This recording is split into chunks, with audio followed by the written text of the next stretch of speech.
y'all, welcome back to my channel, Black Girl Reviews. In today's video, I'll be reviewing another episode of Sister Sister. I picked today's episode to review because I feel like it's still very relevant, especially with the rise of social media. The internet is and has been a dangerous place since before I was even thought of, and it hasn't gotten any safer. So I knew this would be the perfect episode to show the dangers of the internet, the dangers of wanting something so bad that it almost kills you, and the dangers of being naive. In my opinion, this episode is a little more on the nose and direct with the message they're trying to send, unlike the episode I reviewed last where they never address a specific message and it's kind of up for interpretation. There is no debate that this episode is unsettling and just overall weird as fuck. I actually think that's the whole point. Older shows had a way of putting a good kind of fear in their viewers' hearts, especially when it came to untrustworthy adults. That's why that episode of Different Strokes still haunts me. What we need is a Tarzan yell from you, Darlito, pounding on the chest. But y'all aren't here to listen to me talk about Arnold and that old pedophile. Y'all are here to listen to me talk about Tia and Tamara's experience with the predator. So let's get right into the video. So Tia has been talking to this guy on the internet, and right off the bat, she lets us know that she and this random guy have been talking for a whole week before he even disclosed his identity. And when I say identity, I don't mean a picture. He literally just gives her his name. After 1 week, all I have is your name. Yeah, you can definitely tell this came out in the 90s. I don't even continue a conversation with someone who doesn't have a profile picture. And actually, I need to FaceTime you just to make sure you are who you say you are. So yeah, this was crazy. I also didn't expect something like that from Tia. She's usually smarter than to do something like this, but then again, she's 16 and like I said, the 90s. The man she's been talking to ends up telling her that his name is Virique Dalton. And in the Sister Sister universe, Virique Dalton is a famous fashion photographer. And here he is, right in there. Hello in there. Love you, I love you, Mira. Tia and Tamara are so excited to know that she's been messaging the famous Virique Dalton. And you're probably like, why is Tamara so excited? Well, without her permission, Tamara sent pictures of Tia to Virique as an attempt to get her discovered, I guess. But she only did this to benefit herself. I don't dislike Tamara. She's a sweet girl, and I don't think she means to come off as self-centered or an immature brat, but intention doesn't always equal impact. So her actions just throw me all the way off sometimes. Also, the girls have never shown interest in modeling, so why they were so geeked over talking to a fashion photographer is beyond me. Now, if it was a music producer or someone in the entertainment industry, then I'd understand a little more because they've previously showed interest in that. But I get it. I guess they just wanted a taste of some sort of fame and didn't care where it came from. While they're lollygagging getting ready for school, Tia gets a message from Virique offering to do a whole photo shoot of her for free. The red flags in just the first like 3 minutes is insane because why does he want her to come at night? What's wrong with 4? What's wrong with 4? Anyways, why is Patrice on this episode? Where is Darnell? Why do we never hear or see Darnell ever again after Boy from the Hood? He was not acting up that bad to get the Judy Winslow treatment. Tamara is daydreaming about how good her life could be as a famous supermodel. Virique's worked with magazines like Perfume for People, Stussy for Sassy, and En Vogue and Vogue. He's everywhere and she wants a piece of that bad. She's acting how my nephews act when I get paid, and they act like they just got paid too. Like, whose opportunity is this, yours or Tia's? When they get to school, Tia can't wait to tell her friends all about this mystery guy she's been messaging. Her friends smiling with all 32 when she tells them about this modeling opportunity really pisses me off because she gives them all the important details and none of them bat an eye. Like, I know y'all's parents have warned at least one of y'all about internet safety, or you've at least watched Smart Guy season 2 episode 19. But you're wearing underwear, right? I mean, boxers are just like jams. That might work. What do you think? I'd rather not. Like, I know y'all not this clueless and y'all still telling her to go. Y'all are horrible friends, honestly. And dumb too. Don't forget that. They encourage her to follow through with it, and she's a little iffy about the whole situation, but Tamara's heart is in it. She's already envisioned her whole life and future based off of Tia taking this gig, but Tia is clearly not comfortable with this. I really want to go tonight, but oh man, I knew there was a but coming. It always shows up sooner or later, regular as a train. But. Once again, ignoring how her sister feels and only caring about what she can get out of a situation. She tells Tamara that she wants to run it by their parents first, which is the smartest thing to do. 16-year-old me wouldn't even believe I just said that. Frontal lobe, you developed. But it's true. If you're a teenager watching this, always run your plans by your parents and let them know your whereabouts. And if not them, make sure you tell an auntie, a cousin, big cousin, a sister, or something. It's always good to get a second opinion on things, especially if they sound unsafe or you're having doubts, because 9 times out of 10, you're having these doubts for a reason. And Tamara doesn't want to run it by their parents for this exact reason. She knows this sounds suspicious as hell and is way too good to be true, but she wants a taste of fame and a moment in the spotlight so bad that she's blind to the actual risk she's taking. Like, she's literally risking her life over a photo shoot and she doesn't even see it that way. One thing that confuses me about Tamara, especially in this episode, is that she doesn't have to do any of this. It's not like she's struggling for money, and Ray practically gives her anything she wants, so she's really doing all of this for attention. Honestly, I don't expect anything less from her, but it's still like, why? Would it be reaching to say she has abandonment issues? Both her and Tia were adopted at birth, and they have their moments where they just want to know who their birth parents are. They know Lisa and Ray love them, but it's like they're craving something those two just can't give them. And I don't know what it is, because it's definitely not love. The difference in this situation though is that Tamara's mom, Ray's wife, passed away. And I try to look up when she passed because I just don't remember, but they didn't even give poor Ellen a death date on the sister fandom wiki page.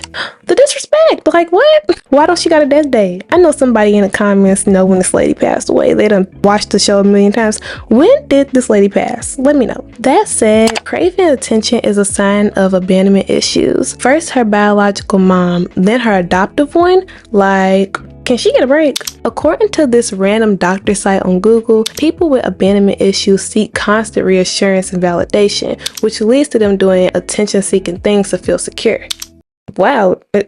Is that Tamara under the definition of this? Everything makes sense now. Why Tia acts the same in some ways, but not as bad as Tamara. Lisa gives her constant reassurance and love. Not to say Ray doesn't give that to Tamara, but she also hasn't suffered the loss of a parent, because Lisa has never been in a stable enough relationship for Tia to call someone dad. That's actually depressing as fuck. When the girls get home from school, they tell their parents about Tia's opportunity, and like any sane parent, they say no, plain and simple. Cause what are y'all thinking right now? In their defense, didn't make it any better. Tia argues that she's been talking to Virique for weeks, so she feels like she knows him, but Lisa lets her know that talking to someone online doesn't mean you know them in real life, which should be common sense considering she doesn't even know what he looks like. Guess how many people I know and don't know what they look like? 0. Virique Dalton is a real deal. We looked him up on the web. Yeah, Mom, he's very sweet. I've been talking to him for weeks and I feel like I really know him. But you don't, baby. Now, I brought you up to think the best of people, and I love that about you, honey, but some people in this world just don't deserve that kind of trust. If I know you, I should be able to notice you if you're walking down the street. Tamara's only defense is that them going to meet Virique potentially be Tia's ticket to stardom, because that's all she's worried about. Even after their parents explain to them the dangers of meeting with strangers online, they still try to plead their case, and I'm like, at this point, y'all getting on my nerves. Take y'all Tyra Banks ass on somewhere. They start bringing up old things their parents did as teens that weren't so safe, and this is exactly why I will not be telling my future kids any of my stories from when I was bad. You're not about to use that against me. Like, no thank you. And besides, when you were my age, you took chances all the time. Like the time you and Patrice camped out all night in front of James Brown Hotel cause you heard he might come out to sign a few autographs and shoot some cars. You told me you hitchhiked all across country when when you were just 18. I don't even know why kids try to pull this. Like, obviously your parents learn from their mistakes, which is why they're trying to tell you right from wrong now. And they're more experienced, so sometimes it's just best to listen. After the lecture, the girls realize their parents make a good point, and linking with a strange man you've never met in real life for a photo shoot might be a bad idea. They go to their rooms, and that's how the episode ends. Nah, I'm joking. I wish this is where the episode ended, but it just goes downhill from here. Tamara is the one who's really mad their parents don't approve of this whole modeling thing. Tia actually listened and understood where they were coming from. Even though she was defending the situation while arguing with her parents, she didn't really want to go anyways. Her intuition won't let her be fully on board. Tamara, unfortunately, doesn't share the same intuition. Once Lisa and Ray go off to their costume party, Tamara immediately disregards everything they just said, and she starts going off about how they've got to stop letting the man control them. And Tia's like, girl, what fucking man? Then she proceeds to try and guilt trip Tia into feeling bad because she doesn't feel comfortable going to this photo shoot. Like, I'm sorry, she could not be my sister. Like, we honestly would have been fighting by now. This part makes me so mad because she starts talking about how this moment is so important for her future and how she won't have anything going for herself if Tia doesn't take this once-in-a-lifetime opportunity. Look, Tia, you're smart, and you're going to Harvard. You can do anything you want in your life. But what about me?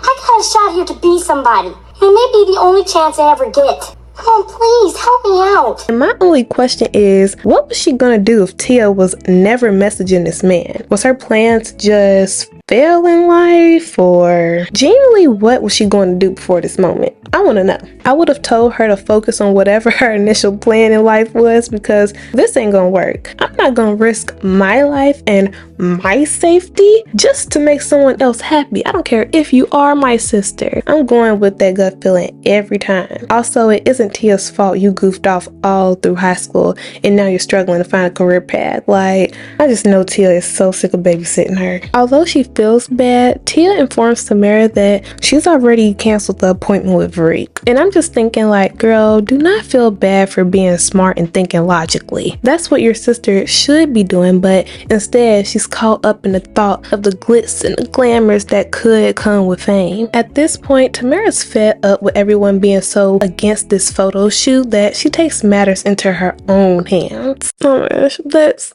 literally never a good idea. Literally ever.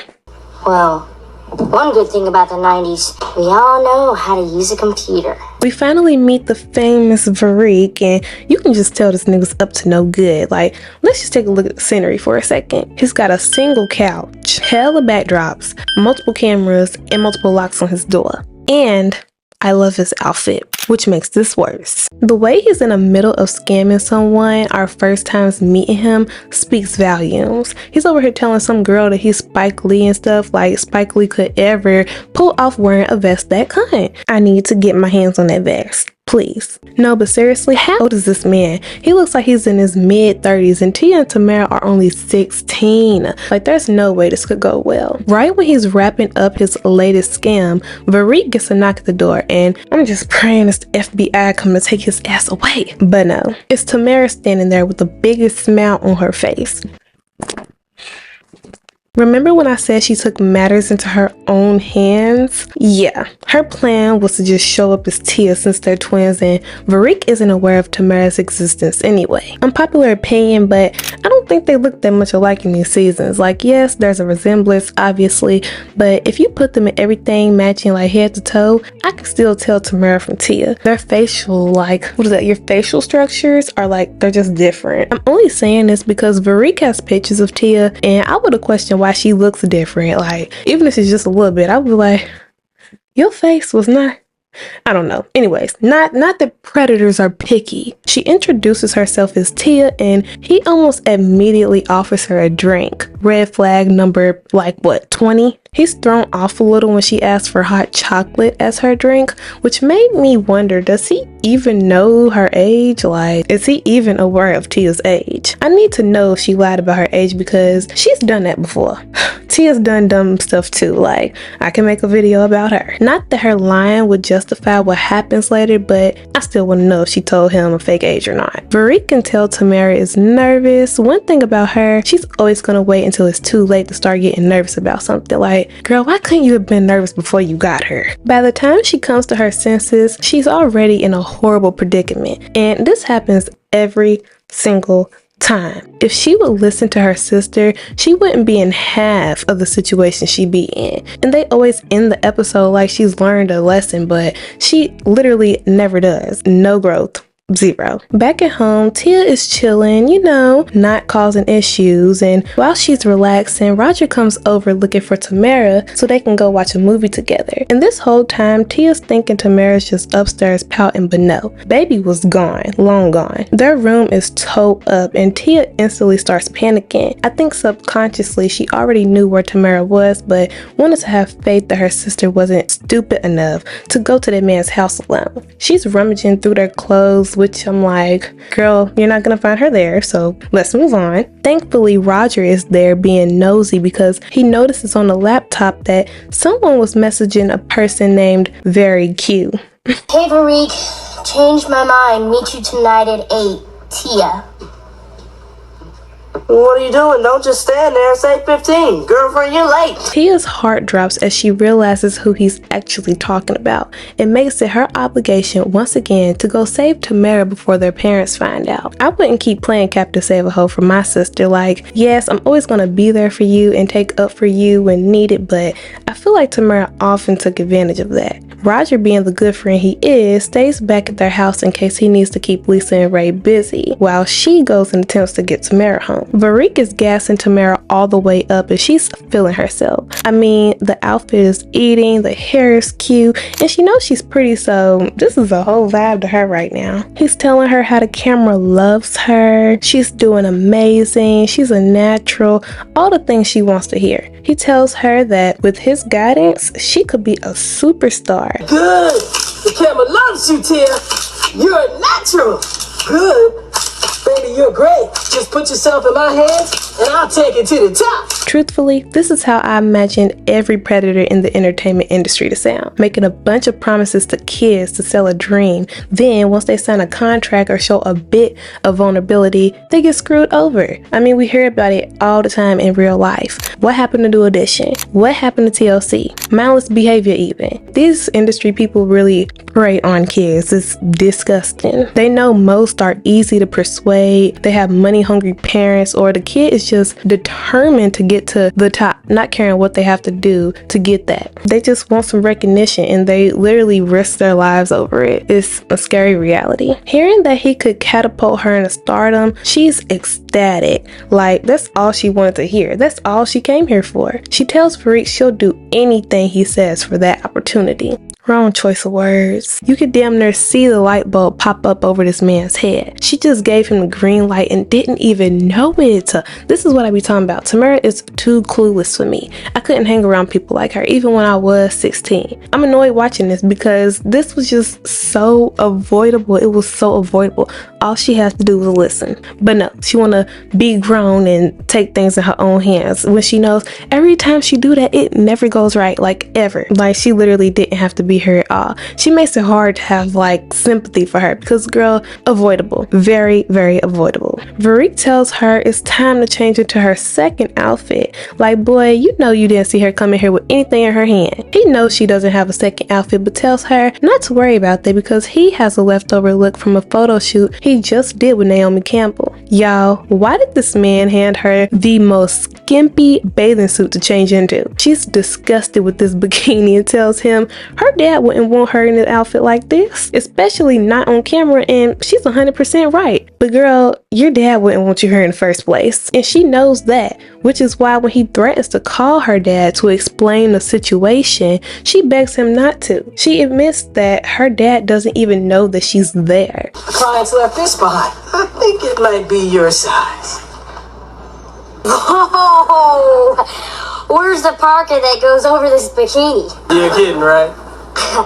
Come on, Virique. I usually wear more in the shower. Besides, my dad would kill me. And at that moment, I knew he never cared about her age, because if someone has to get permission from their parents to be somewhere and they don't want them to know, they simply shouldn't be there. He gets frustrated and lets it be known that she's no hostage and she can bounce. The door is wide open, literally. But she makes the decision to stay, which is like, okay, at this point, you deserve to get kidnapped. I'm done. No, I'm joking, but this is ridiculous. You know you're not comfortable getting half naked for pictures. You know your dad doesn't want you here. And now you have the option to leave and you don't? I would have been speeding out that door like the Flash, literally. You're not trying to pressure me to stay here or anything? You're not holding me down? You're not holding me back? I'm gone. Hell yeah, I'm gonna leave. She's gotta have a singular brain cell in her head to stay in a situation she clearly feels threatened in. And the door is open. Girl, bye. Leave. She had the opportunity. That's what makes me so mad. Like, you had the opportunity, babes. Like, no, he's not holding you back. He's not holding you back here. What are you doing here? But like I said, she stays. The cost of fame, I tell you. The cost of fame. He said it. She goes to the bathroom to change into the bikini, and while she's in there, he starts rearranging his camera angles, fixing the couch, and preparing to record Tamara in this bikini. If you weren't disturbed before, please tell me you are now. As soon as he goes to the back, Tia walks right into his apartment. Like, she just knows him. Like, she literally walks right in. No fear. She'll really do anything for her sister. I love Tia so much. As she's calling for Tamara, Virique comes from the back with a bottle of wine. He just knows he's about to have his way with her. Like, ew. This episode has so many important lessons in it, and it's so serious. I wish they would have cut back on the laugh track, because nothing about this is funny. Not even a little bit. There's nothing humorous about a grown man planning to take advantage of a teenage girl. When he sees the real Tia, he's confused, asking her where she got her coat from. When she tells him the Gap, he got mad, thinking she was being sarcastic. Like, I'm sorry, that part was kind of funny, because she's like, oh, I just got it from the Gap. He's like, is that supposed to be funny? Just thinking about being in a situation like this makes me feel uneasy. Tia tries to calm him down because he did get mad at that joke a little bit, just a little bit, but she tries to tell him that she had nothing to do with Tamara coming down there. And since he has no idea who Tamara is, or that Tia is even a twin, he's even more confused and thinks she's playing with him. With the amount of anger he's showing right now, things could have gotten ugly for Tia real fast. And she has nothing to do with this. Like, well, she does have something to do with this, but it's not her fault that they're here. Look, Virique, I can see you're mad, but I promise I didn't put Tamara up to this. Who's Tamara? My sister. Tamara finally comes out the bathroom with the bikini still in her hand and finally says no to wearing it. A little late, but okay. Virique isn't even mad about Tamara pretending to be Tia or anything. He's actually glad that they're twins. Tia wants to know why Tamara is here, and Tamara wants to know why Tia is here. While they're bickering back and forth, Virique takes advantage of the fact that they're distracted and locks all 10-15 locks on his doors right when they were about to leave. Boy, Tamara, are you in trouble? Later, okay? We'll discuss this at home.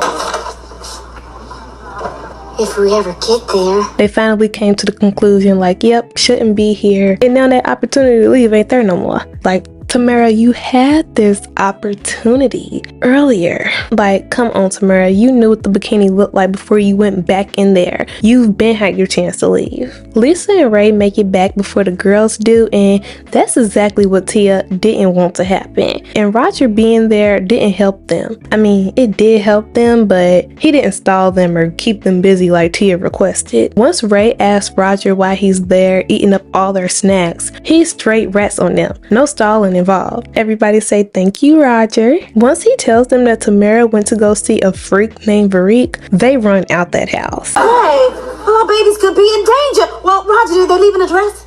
No, but I know where you can get it. Okay, Two things I love about this is how Ray and Lisa never let the girls just suffer. They're not just going to leave them in danger all to teach them a lesson. Like, they're just not those kind of parents. And I honestly love that. Like, yeah, I feel like the girls need to rebel sometimes and they're going to do things. Don't save them all the time, but no, they're coming to get their babies, which I think is sweet. And I also love how Roger clarified that Tamara went to go see Virique and Tia only left to go get her. Like, yes, please clarify that. Ray and Lisa are on their way, but in the meantime, Tia and Tamara still have to deal with Virique. At this point, his only mission is to have sex. Like, forget the nice guy act, forget the photo shoot. He's hot and bothered and it's showing. He tells them it's time to get this party started the right way and starts chasing them in a circle like, all right, cut the cameras. Tia tries to scare Virique by telling him he better fall back before their parents come looking for them. But he shuts her down very quickly, letting her know that Tamara had already let the cat out of the bag and he knows that their parents don't know that they're here. This is why it's always better to be on the safe side and let people at least think that someone knows where you are. It's like when I get in Ubers and stuff, I talk to my mama the entire time and I tell her every street I pass, every store, all that, so they don't try nothing. At this point, Tia just flat out asks who Virique really is because she knows for a fact that he isn't the real Virique Dalton. He laughs in her face and says that that's the beauty of it, and because of the internet, he can be whoever he wants to be. We know you're not really Virique Dalton. Well, that's the beauty of these little computer friendships. You see, I can be anybody I want. Good, well, could you be a policeman and arrest yourself? And honestly, that's the scary reality of the internet. And today with social media, it's so easy to be catfished if you don't take the proper precautions. You need to FaceTime, you need a picture, you need to see them go live. Cause like, it's crazy out here and people are trying anything. This is so embarrassing, but I remember I was in middle school and somebody catfished me and pretended to be Ayo from Ayo and Teo. And I fell for it for like 3 days because I just didn't know what they looked like. All I knew was a roly with a dab of ranch. I didn't know what they looked like. Ayo, Teo. And then they had the mask on. Like, I just didn't know. Don't judge me. Also, I got catfished in middle school and I thought I was dating Trey Brooks. Like, oh my gosh. I'm speaking from experience when I'm talking about internet safety, guys, okay? And yes, I said Trey Brooks. If you know, you know. Even though I hate Virique and what he's putting the girls through, he made a good point there. He really can be anybody he wants thanks to the internet, and the girls need to learn that. Virique is steadily chasing him around this room, and once he gets too aggressive, Tamara knows she has to think quick. So she grabs his camera and starts flashing in his face, taking hella pictures, while Tia makes a run to get the door open. This plan fails because as soon as they attempt to leave, he pulls them back in like, bruh, where are Lisa and Ray? Because this is too much. And the last track is still pissing me off because literally what is so funny? Like, they are literally being kidnapped right now and it's like ha ha ha ha ha in the background. What is so funny about that? Please let me know. Could you two quit your wiggling? All I'm looking for is a little love. Thankfully, he doesn't get the door shut again, and Lisa and Ray show up just in time, and Ray knocks his ass right out. I love Ray most of the time. Definitely one of the best TV dads. Damn, I'm tired. I feel like I've been getting chased in that apartment. Like, I'm genuinely wore out. Oh my gosh, like that was so much that just happened in that one episode. I'm not done, but I'm just saying, like, that was a lot. That apartment, like, I'm tired as hell though. Good Lord, I feel like I've been getting chased. I feel like I was Tamara. Was this not insane? This is literally the plot to multiple Lifetime movies. Just think about if Tia never showed up. Think about what could have happened if Roger never showed up. If Roger never showed up, they would have never even known Tamara was gone. And then who would have saved her? She's lucky she has a best friend and a sister because without them, she would be lost or tied up in someone's basement. I do feel bad for her though. I mean, I'm not heartless. She's a nice girl. I just wish she would grow up a little bit. No one's trying to stop you from succeeding in life. They just want you to be realistic and think things through, you know, before you do stuff. Once they all make it back home, we're informed that Virique has been arrested, rightfully so, and Ray is giving it to Tamara, calling her all the things I want to call her. Thank you, Ray. Thank you. Now that slime ball won't be doing too much interneting from a jail cell, but there are plenty more out there just as slimy. That's right. Any nut can have a computer. I have a computer. He lets her know that she is the one who put her and Tia in danger, and Tia takes accountability for her part in all this, which was nice but unnecessary. I feel like I honestly don't think she had anything to take accountability for. She realized that meeting up with Virique was dangerous, and she didn't go through with the photo shoot. She also tried to tell Tamara forget about the whole thing, but she didn't. That's not Tia's fault. Was she messaging someone she didn't know? Yes. But it stopped there. I could see if she was encouraging Tamara to talk to him instead or something, but she wasn't. She listened to her mom and Ray in the situation. Like, honestly, what did she do wrong? It's Tamara's happy self who took matters into her own hands. Tia was chilling. Tamara knows she messed up, but does she ever really learn from her mistakes? No. Both the girls get punishments in the end, and I'm just like, what? Like, Lisa, you knew she was talking to this man before, and you didn't punish her then, so what did she do since then? Go save her sister? I don't know. Maybe they didn't like the sneakiness of it all, and the fact that Tia didn't come to them once she found out Tamara was gone. I guess I could understand that because that was risky. After getting lectured by their parents, the twins vouched to never fall for a scam like this ever again. They stand on business a little too hard though, and end up missing the opportunity to meet Montel Jordan, the man who sings "This is how we do it" when he stops by their house to use their phone because his car broke down. Look, my car broke down, got a real emergency. Can I use your phone? Oh, brother, do you believe this? What do you think we were born yesterday? Get lost, you creep! Yeah, take a hike before we stick the cops on you! Yeah. After what they just been through, I wouldn't even care if it was the real Montel Jordan. And I don't care how you do it. You won't be doing it over here. And that's the end of the episode. I love how this one has an actual ending with a solution to the problem, unlike some episodes. Cough cough boy from the hood. I picked this episode to review because, like I said in the beginning, it's still very relevant today and has a great message behind it. The message being to not trust everyone. Everything that glitters isn't gold. Tamara considered putting her morals to the side, all for a chance in the spotlight. This kind of fame costs though, whether it's your dignity, your innocence, or something as precious as your life. And in the end, as we see here, it's never worth it. Tamara was way too determined to be famous. She needs to put that determination into something that could actually benefit her future. Imagine if she was this determined to succeed in school. She wouldn't feel like she has nothing to look forward to in her future career, and she wouldn't feel the need to do dumb things to secure herself a good life. If she would put her mind to being a good student,